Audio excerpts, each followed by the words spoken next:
version of this dry adhesive made from polyurethane, and here's the first attempt to have it work on some load. There's enormous interest in this in a variety of different fields. You could think of 1,000 possible uses, I'm sure. Lots of people have, and we're excited about realizing this as a product. We have imagined products, for example, this one. We imagined a bio-inspired Band-Aid where we took the glue off the Band-Aid, we took some hairs from a molten gecko, put 3 rolls of them on here, and then made this Band-Aid. This is an undergraduate volunteer. We have 30,000 undergraduates, so we can choose among them. It's actually just a red pen mark, but it makes an incredible Band-Aid. So it's aerated, it can be peeled off easily, it doesn't cause any irritation, it works underwater. I think this is an extraordinary example of how curiosity-based research, we just wondered how they climbed up something, can lead to things that you could never imagine. It's just an example of why we need to support curiosity-based research. Here you are pulling off the Band-Aid.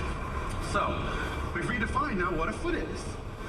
The question is, can we use these secrets to inspire the design of a better foot, a better than one that we see in nature? Here's the new project. We're trying to create the first climbing search and rescue robot. No suction or magnets, that can only move on limited kinds of surfaces. I call the new robot Rise, for a robot in scansorial environment that's a climbing environment. And we have an extraordinary team of biologists and engineers creating this robot.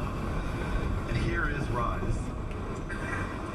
It's 6-legged and has a tail. Here it is on a fence in a tree. And here are Rise's first steps on an incline. You have the audio. You can hear it go up. And here it is coming up at you in its first steps up a wall. Now it's only using the simplest feet here, so this is very new, but we think we got the dynamics right of the robot. Mark Kukowski, though, is taking it a step further. He's the one able to build this shape deposition manufactured feet and toes. The next step is to make compliant toes and try to add spines and claws and set it for dry adhesives.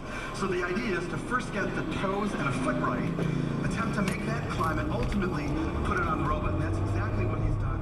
He's built, in fact, a climbing footbot inspired by nature. And here's Kukowski and his amazing students' design.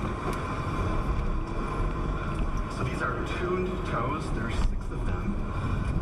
And they use the principles that we just talked about collectively for the blueprint. So this is not using any suction, any glue, and it will ultimately, when it's attached to the robot, it's biologically inspired.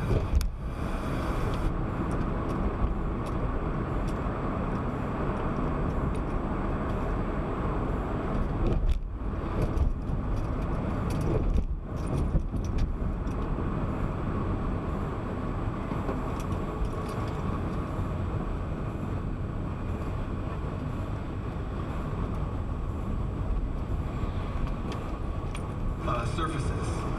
And so they were able to get this thing, this is now sped up 20 times. Can you imagine it trying to go up and rescue somebody at that upper floor? Okay, you can visualize this now. It's not impossible. It's a very challenging task, but more to come later. To finish, we've gotten design secrets from nature by looking at how feet are built. We've learned we should distribute control to smart parts. Don't put it all in the brain, but put some of the control in tuned feet, legs, and even body.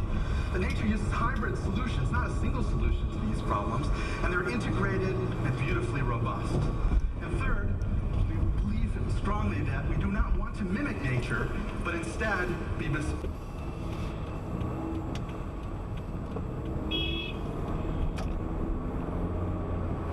继续行驶800公尺，右转中华路。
350公尺后右转中华路。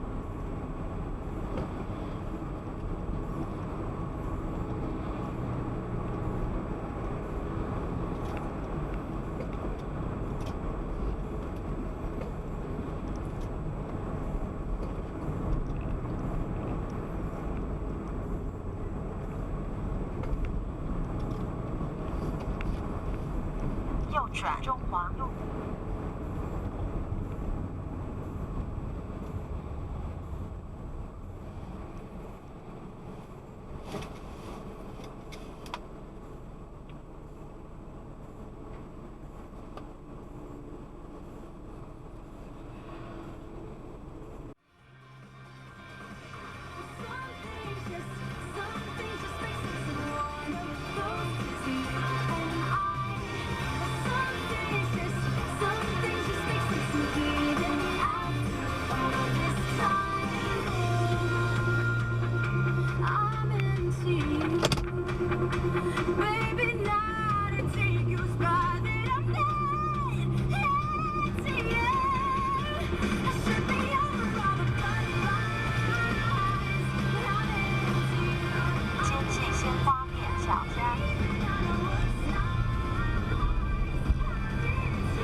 F2.0 ICRT, rock music one after another, from the classic Satisfaction to the latest of Paramore.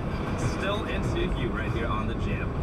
I'm Joseph Lane and I'll be hanging with you till 8 p.m. weeknights here on ICRT, and I thank you for tuning in regularly or whenever you got time. And whenever you have a song on your mind and you want to hear it on the air, on the show, you can try to write to me, jam@icrt.com.tw, or give us a call here if you got time. 8522-8282 is the number to dial. Now, we got a lot of things tonight on the show, including a musical guest coming in the 7 p.m. hour. His name is Liu Ziqian, or Jeremy Liu.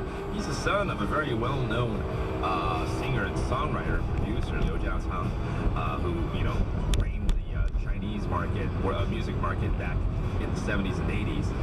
Now his son has become a very established singer, and he's produced and released a few albums. And this is going to be his latest album that we're going to be playing in just a bit. Okay, that's coming up after 7 p.m. Also, in the 5 p.m. hour, we're going to be talking to American Eagle Institute to tell us more about their curriculum and courses that they have, especially for summertime. If you're looking for a fine school to study English at, don't miss out on that interview too. Plus, in between, we got all sorts of news, entertainment reports, business watch, and now we have the scoop. Let's check in on the famous and the fabulous. Listen up for ICRT's The Scoop, up-to-the-minute entertainment news from FM 100. Hey, you guys remember Chris Allen? He's actually one of my favorite American Idols in the history of the show, really. I think my favorite is Daughtry, followed by Kelly Clarkson, then he would be number 3 on my list. And we haven't heard much about him, and perhaps it's because he's getting ready to become a dad, and he has officially become a dad as of Tuesday night. That's yesterday. Actually, this morning, our time. Congratulations are in order for Chris Allen and his wife, Katie O'Donnell, the winner of American Idol Season 8 for that season, when we have Adam Lambert. Yep. Well, he is a father now at 28 years old, and he is thrilled to announce that his first child was just born. In fact, he immediately tweeted, "Happy day, my little stud was born today. Oliver is here, people." He tweeted that immediately on Tuesday night.